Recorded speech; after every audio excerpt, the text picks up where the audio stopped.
Hello and welcome to this video. Today I'm going to show you how to make apples really quick and easy. So here you can see I've got a stencil with lots of circles cut out.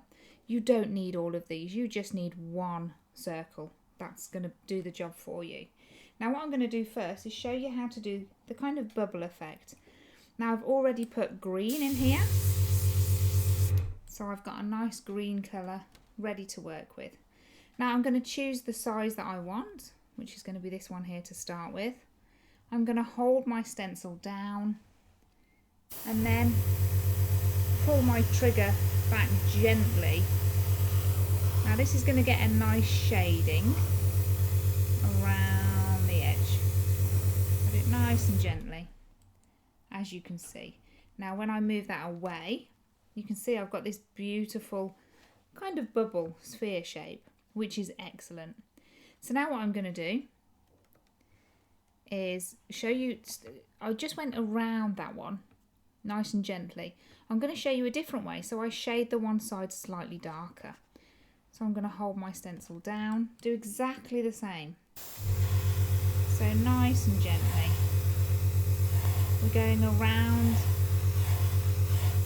but then I'm just colouring the one area just a little bit more, like so. Now can you see it looks more like a marble now, where the light and the dark is hitting it.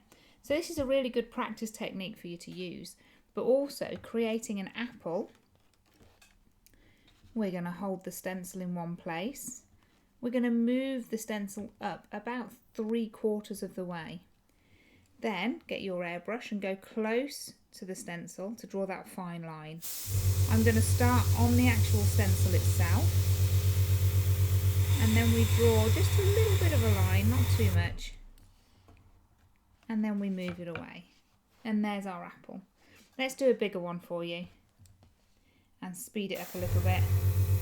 So we're going to do that lovely line, drawing around our apple. Maybe get it a little bit darker on certain areas, like so. Then remember we move that up to about 3/4 of the way, and then we're just aiming to do that little indentation in the apple, which is just about there. And there we go. Now I'm going to get a pen and draw a stalk so you can see that's how we airbrush an apple.